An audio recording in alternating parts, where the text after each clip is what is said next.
సినీ ఇండస్ట్రీలో సక్సెస్ ఒక్కటే మాట్లాడుతుంది. ప్రూవ్ చేసుకున్న దర్శకుడికే ఆఫర్స్ క్యూ కడతాయి. పిలిచి మరీ ఛాన్స్ ఇస్తారు బడా హీరోలు.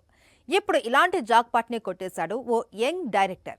మెగా ప్రాజెక్ట్ ని తెరకెక్కించేందుకు లైన్ క్లియర్ చేసుకున్నాడు. మెగాస్టార్ చిరంజీవి చేస్తున్న లేటెస్ట్ మూవీ విశ్వంభర తర్వాత శ్రీకాంత్ ఓదెలా ప్రాజెక్టు లైన్లో ఉంది. దీనికంటే ముందు హరీష్ శంకర్ తో చిరు ఓ సినిమా చేయాల్సి ఉంది.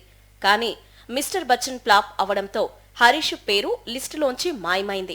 ఇప్పుడు ఆ ఛాన్స్ అనిల్ రావిపూడి అకౌంట్లో పడినట్టు తెలుస్తోంది. సంక్రాంతికి వస్తున్నాం కథని ముందుగా మెగాస్టార్కే వినిపించాడు అనిల్ రావిపూడి. కానీ ఎక్కడో తేడా జరిగి ప్రాజెక్టు ఆగింది. తర్వాత వెంకీతో ఈ సినిమా సెట్స్ పైకి వెళ్లింది. పొంగల్ బరిలోకి దిగి బ్లాక్ బస్టర్ టాక్ సొంతం చేసుకుంది. దీంతో మెగాస్టార్ నుంచి అనిల్ కి మళ్లీ కాల్ వచ్చినట్టు తెలుస్తోంది. సంక్రాంతికి వస్తున్నాం సినిమా రిలీజ్ కి నెల రోజుల ముందే అనిల్ వెళ్లి మెగాస్టార్ ని కలిశాడు. ఓ లైన్ చెప్పి వచ్చాడు. దీనికి సాహు గారపాటి నిర్మాత అని ప్రచారం జరిగింది. ఇదంతా జస్ట్ ప్రిలిమినరీ ఇన్ఫర్మేషన్. ఎప్పుడైతే సంక్రాంతికి వస్తున్నా బ్లాక్ బస్టర్ టాక్ తెచ్చుకుందో చిరు అనిల్ సినిమాకి లైన్ క్లియర్ అయినట్టు తెలుస్తోంది. త్వరలో మెగాస్టార్ దీనిపై అఫీషియల్ అనౌన్స్మెంట్ ఇస్తాడని ఇండస్ట్రీ వర్గాల టాక్. మొత్తానికి టాలీవుడ్ సీనియర్స్ ని లైన్ లో పెట్టి సక్సెస్ రేట్ ని భారీగా పెంచుకుంటున్నాడు అనిల్. సినిమాను పార్ట్స్ గా తీయడం టాలీవుడ్ లో కామన్ అయింది. మొదటి పార్ట్ హిట్ అయితే సీక్వెల్ పై భారీ క్రేజ్ ఏర్పడుతుంది.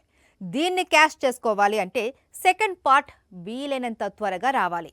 ఇప్పుడు ఇదే స్ట్రాటజీని అప్లై చేస్తుంది కల్కి టీం. 2026లో పార్ట్ 2 రిలీజ్ చేస్తాము అని అనౌన్స్ చేసింది. ఇంతకీ ఈ ప్లాన్ వర్కౌట్ అవుతుందా? Just watch it. కల్కి 2898 ఏడీతో బ్లాక్ బస్టర్ కొట్టాడు ప్రభాస్. వరల్డ్ వైడ్ గా 1179 కోట్లు రాబట్టాడు. బాహుబలి తర్వాత డార్లింగ్ కి ఇదే పెద్ద హిట్. కల్కి ఘన విజయం సాధించడంతో సీక్వెల్ పై అంచనాలు పెరిగాయి. అయితే కల్కి 2 ఎప్పుడు మొదలవుతుంది, ఎప్పుడు రిలీజ్ అవుతుంది అనేది సస్పెన్స్. తాజాగా దీనిపై కీలక ప్రకటన చేశాడు నిర్మాత అశ్విని దత్. కల్కి 2 వచ్చే ఏడాది విడుదలవుతుందని స్పష్టం చేశాడు నిర్మాత. పార్ట్ 1లో 30 నిమిషాలే కనిపించిన కమల్ రెండో భాగంలో సినిమా మొత్తం ఉంటాడట. ప్రభాస్ కమల్ మధ్య సీన్స్ హై వోల్టేజ్ లో ఉంటాయట. దీపిక, అమితాబ్ తో పాటు ఈ ఇద్దరి పాత్రలు సినిమాకు మెయిన్ అని తెలిపారు. ప్రభాస్ ప్రస్తుతం రాజా సాబ్, ఫౌజీ సినిమాలను సమాంతరంగా పూర్తి చేస్తున్నాడు. స్పిరిట్ ని స్టార్ట్ చేయడానికి సందీప్ రెడ్డి వంగ సిద్ధంగా ఉన్నాడు. మరోవైపు సలార్ 2 టీం కూడా వెయిటింగ్ లో ఉంది. మరి వీటిలో దేనికి బ్రేక్ ఇచ్చి ప్రభాస్ కల్కి 2 స్టార్ట్ చేస్తాడో చూడాలి. హీరోయిన్స్ కి అందం, అభినయం ఉంటే సరిపోదు.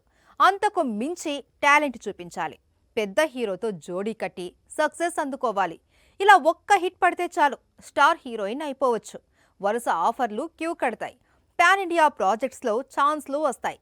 ఇప్పుడు ఇలాంటి జాక్పాట్ ని కొట్టేసింది ఓ కన్నడ కస్తూరి. శ్రద్ధా శ్రీనాథ్ ఇండస్ట్రీలోకి వచ్చి ఏళ్లు గడిచినా సరైన సక్సెస్ లేక సతమతమవుతున్న బ్యూటీ. జెర్సీ, విక్రమ్ వేద లాంటి సినిమాలతో హిట్ కొట్టిన బిగ్ స్టార్స్ లీగ్ లో చేరలేకపోయింది. కానీ సంక్రాంతి బరిలో దిగిన డాకు మహారాజ్ తన ఫేట్ ను మార్చింది. కమర్షియల్ హిట్ ని అందించింది. దీంతో ఇప్పుడు మరొక బిగ్ ప్రాజెక్ట్ లో ఛాన్స్ కొట్టేసింది. అది కూడా సూపర్ స్టార్ రజనీకాంత్ సినిమా అని తెలుస్తోంది.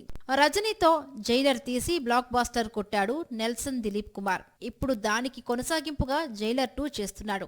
రీసెంట్ గా టీజర్ కూడా రిలీజ్ అయింది. ఇందులో శ్రద్ధా శ్రీనాథ్ కీలక పాత్రలో కనిపించనుందని టాక్. రజనీకాంత్ పాత్రతో ఈ లేడీ క్యారెక్టర్ ముడిపడి ఉంటుందని, కథను ముందుకు నడిపే కీలక ఘట్టంగా మారనుందని సమాచారం. జైలర్ 2ని ప్రెస్టీజియస్ ప్రాజెక్ట్ గా తీసుకున్నాడు నెల్సన్. పవర్ఫుల్ కథకి అంతే పవర్ఫుల్ కాస్టింగ్ ని యాడ్ చేస్తున్నాడు. ఫస్ట్ పార్ట్ సౌత్ లో హిట్ అవ్వడంతో సీక్వెల్ ని పాన్ ఇండియా రేంజ్ లో రిలీజ్ చేయబోతున్నాడు. ఇలాంటి ప్రాజెక్ట్ లో శ్రద్ధాకి ఛాన్స్ అంటే జాక్ పార్ట్ కొట్టినట్టే. జైలర్ 2 హిట్ అయితే నేషనల్ వైడ్ గా క్రేజ్ వస్తుంది. ఇమేజ్ తో పాటు మార్కెట్ లో మైలేజ్ పెరుగుతుంది. మరి ఈ గోల్డెన్ ఛాన్స్ ని శ్రద్ధా శ్రీనాథ్ ఎలా ఉపయోగించుకుంటుందో చూడాలి. పుష్ప 2తో ట్రెండ్ బెండ్ తీశాడు అల్లు అర్జున్. పుష్పగాడి రూల్ చూశాక, ఆ బ్రాండ్ చూశాక నెక్స్ట్ ప్రాజెక్టు పై క్యూరియాసిటీ పెరిగింది. దానికి తగ్గట్టే అట్లీని కాదు అని తనకు హ్యాట్రిక్ ఇచ్చిన త్రివిక్రమ్కే ఛాన్స్ ఇచ్చాడు ఐకాన్ స్టార్. మరి ఈ సినిమా ఎప్పుడు పట్టాలెక్కుతుంది? షూటింగ్ కి సంబంధించిన అప్డేట్ ఎప్పుడు వస్తుంది? Take a look. ఇండియాలో పుష్ప 2 హవా క్లైమాక్స్ కు చేరింది. మరో వారం రోజుల్లో ఫుల్ రన్ క్లోజ్ కానుంది. దీంతో ఇప్పుడు అందరి చూపు బన్నీ త్రివిక్రమ్ ప్రాజెక్టుపై పడింది. ఇప్పటికే ఈ కాంబినేషన్ లో 4 సినిమాలు వచ్చాయి. భారీ కలెక్షన్స్ ని తెచ్చిపెట్టాయి. అయితే పుష్ప 2 తర్వాత ఐకాన్ స్టార్తో మాటల మాంత్రికుడు చేస్తున్న మూవీ కావడంతో ఎలాంటి కథతో వస్తాడు అన్న క్యూరియాసిటీ రోజురోజుకు పెరుగుతుంది. అల్లు అర్జున్ 22 ప్రీ ప్రొడక్షన్ పనులు శరవేగంగా జరుగుతున్నాయి. ఇప్పటికే బన్నీ కోసం మైథలాజికల్ కథను రెడీ చేశాడు త్రివిక్రమ్. ఈ నెల చివరి వారంలో మరోసారి అల్లు అర్జున్ కి స్క్రిప్ట్ వినిపిస్తాడు. అన్నీ కుదిరితే జూన్ నుంచి రెగ్యులర్ షూటింగ్ ప్రారంభించాలి అనేది యూనిట్ ప్లాన్. ఈలోగా బన్నీ ఓ ఫారెన్ ట్రిప్ కి వెళ్లి వస్తాడు అని సమాచారం. టాలీవుడ్ దర్శకులైన Rajamouli, Sukumar pan India range లో ప్రూవ్ చేసుకున్నాడు. ఇప్పుడు త్రివిక్రమ్ వంతు. పుష్ప 2తో బన్నీకి నేషనల్ వైడ్ గా భారీ ఇమేజ్ వచ్చేసింది. దీంతో అల్లు అర్జున్ 22 పై హై ఎక్స్పెక్టేషన్స్ ఉన్నాయి. దాన్ని గురూజీ ఫుల్ఫిల్ చేయాలి. బన్నీ మాస్ ఇమేజ్ కి రీచ్ అయ్యేలా యాక్షన్ సీక్వెన్స్ డిజైన్ చేయాలి. అవుట్ ఆఫ్ ది బాక్స్ లో కథని ప్రెజెంట్ చేయాలి. ఇది పెద్ద ఛాలెంజింగ్ టాస్క్. ఇక్కడ త్రివిక్రమ్ సక్సెస్ అయితే తిరుగుండదు. మరి ఏం జరుగుతుందో చూడాలి. సౌత్ లో ఇప్పుడు ట్రెండ్ మారింది. అవుట్డేటెడ్ స్టోరీలు, పసలేని కథలకు కాలం చెల్లింది. ఎన్ని కోట్లు పెట్టి తీసినా అది అట్టర్ ఫ్లాపే అవుతుంది. సినిమాకు కథే బలం. దానిపై దృష్టి పెట్టాలి. అలా చేయకపోతే అవకాశాలు లేక ఖాళీగా ఉండాల్సి వస్తుంది. ప్రజెంట్ ఇదే ఫేజ్లో ఇరుక్కున్నారు ఓ ఇద్దరు స్టార్ డైరెక్టర్స్. ఒకప్పుడు రికార్డుల మోత మోగించిన ఈ ఇద్దరు ఇప్పుడు సింగిల్ ఆఫర్ కోసం తెగ కష్టపడవలసిన పరిస్థితి. శంకర్ ఇండియాలో one of the star director. కానీ ఇప్పుడు తన రేంజ్ మారింది. రోబోటు, భారతీయుడు 2, గేమ్ చేంజర్ చూసిన తర్వాత ఇవి శంకర్ సినిమాలేనా అనే డౌట్ వస్తుంది. కారణం స్టోరీ వీక్ గా ఉండడం. గతంలో ఎవరు కథ రాసినా శంకర్ ఇన్వాల్వ్ అయ్యేవాడు. కానీ గేమ్ చేంజర్ విషయంలో కార్తిక్ సుబ్బరాజుని నమ్మి గుడ్డిగా ముందుకెళ్లాడు. స్క్రీన్ ప్లే విషయంలో కూడా వివేక్ పై ఆధారపడ్డాడు. దాని ఎఫెక్ట్ రిజల్ట్ పై పడింది. చరణ్ లాంటి స్టార్ తో యావరేజ్ సినిమా తీయడం పట్ల తీవ్ర విమర్శలు ఎదుర్కొంటున్నాడు. శంకర్ టీంలో సుజాత రంగరాజన్ అనే రచయిత ఉన్నంతకాలం ఇలాంటి పరిస్థితి రాలేదు. స్క్రిప్ట్ బ్యాకెండ్లో అతడి వర్క్ కీలకంగా ఉండేది.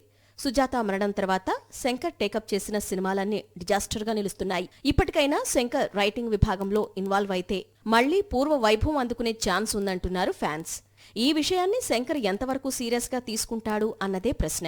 శంకర్ లానే బ్యాడ్ టైంతో ఫైట్ చేస్తున్న మరో డైరెక్టర్ పూరి జగన్నాథ్. ఒకప్పుడు తన సినిమా అంటే మినిమం హిట్. కానీ ఇప్పుడు ఆ హోప్ కనిపించడం లేదు. టెంపర్ కోసం వక్కంతం వంశీ దగ్గర కథ తీసుకుంటే మంచి ఫలితం వచ్చింది. కానీ తర్వాత సొంతంగా కథ రాసి లైగర్, డబుల్ స్మార్ట్ తీస్తే భారీ డ్యామేజ్ ఏర్పడింది. గత 6 నెలల్లో పూరి నుంచి కొత్త సినిమా ప్రకటన రాకపోవటం ఫ్యాన్స్ ని సైతం ఆశ్చర్యానికి గురిచేస్తోంది. మొత్తానికి ఈ స్టార్ డైరెక్టర్లు ఇద్దరు కంబ్యాక్ కోసం ఎలాంటి స్ట్రాటజీ అప్లై చేస్తారు, ఎవరితో సినిమాలు చేస్తారు అన్నది ఇప్పుడు $1 మిలియన్ ప్రశ్నగా మారింది.